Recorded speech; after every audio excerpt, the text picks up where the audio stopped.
दिल्ली की मुख्यमंत्री रेखा गुप्ता ने मंगलवार को दिल्ली विधानसभा में साल 2025-26 के लिए 1 लाख करोड़ रुपए का बजट पेश किया।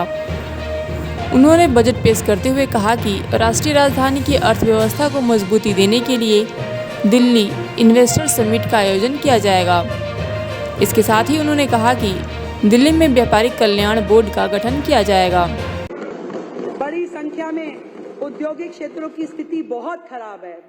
हमने जब इस बजट के लिए सुझाव लिए तो हमने अलग अलग क्षेत्रों से, औद्योगिक क्षेत्रों से व्यापारी भाइयों को, उद्योग जगत से जुड़े हुए लोगों को बुलाया था। एक एक व्यक्ति रो रहा था कि इतने सालों में कभी उद्योग के उस अप्रूव्ड सेक्टर में ना सड़क, ना नाला, ना कोई और व्यवस्था, इतनी बुरी हालत में लोगों को व्यापार करने के लिए मजबूर है।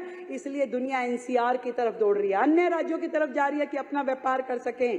अध्यक्ष जी, मैं आपके माध्यम से बताना चाहती हूं कि इन औद्योगिक क्षेत्रों में कार्य स्थितियों के सुधार के लिए, डेवलपमेंट और रीडेवलपमेंट एक्टिविटीज के लिए एक प्रोग्राम बनाया जाएगा और उस प्रोग्राम के माध्यम से यहाँ की सड़कें, गलियां, नालियां, खड़ंजा, ये सारी की सारी चीजों को ठीक करा जाएगा ताकि वो व्यापारी भाई अपना व्यापार वहां पे ठीक से कर सके। आज मैं इस सदन को ये बताना चाहती हूँ, दिल्ली में व्यापारियों को व्यापारिक गतिविधि चलाने में भारी समस्याओं का समाधान करना पड़ता है और इसके लिए आज इस सदन में हम घोषणा करते हैं कि ट्रेडर्स वेलफेयर बोर्ड की स्थापना की जाएगी,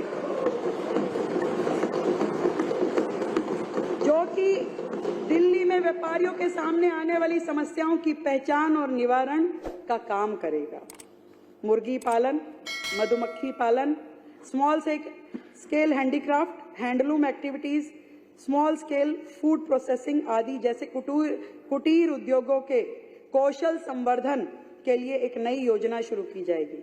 यह योजना दिल्ली खादी और विलेज इंडस्ट्रीज बोर्ड के द्वारा लागू किया जाएगा। ये उद्योग अक्सर छोटे पैमानों पर विनिर्माण कार्य करते हैं, जो स्थानीय संसाधनों और कौशल का उपयोग करते हैं, हस्त निर्मित सामान बनाते हैं और स्थानीय रोजगार और आर्थिक विकास में योगदान देते हैं। 2025-26 के दौरान इस योजना में हमने 50 करोड़ रुपए का बजट रखा है। दिल्ली में विभिन्न प्रकार के निवेशकों के लिए अपार अवसर है, विशेष रूप से आईटी, बैंकिंग, पर्यटन, डेटा स्टोरेज, इलेक्ट्रॉनिक्स आदि में। और इस अवसर का लाभ उठाने के लिए इस वर्ष एक नई ग्लोबल इन्वेस्टमेंट समिट, जो कि आज तक दिल्ली में नहीं हुई, राज्यों में होती है, हर राज्य करता है, पहली बार दिल्ली में ग्लोबल इन्वेस्टमेंट समिट का आयोजन किया जाएगा। अध्यक्ष जी,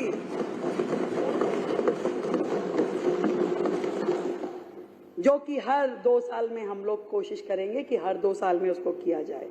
अब भ्रष्टाचार और लाल फीताशाही से नहीं, पारदर्शिता से और सरलता से उद्योग चलाए जाएंगे। हमारा लक्ष्य है कि फाइलों में योजनाएं नहीं अटकेंगी, बल्कि जमीन पे उद्योग फूलेंगे और फलेंगे। अध्यक्ष जी, ये उद्योग सेक्टर हमारे लिए बहुत बड़ी बात है।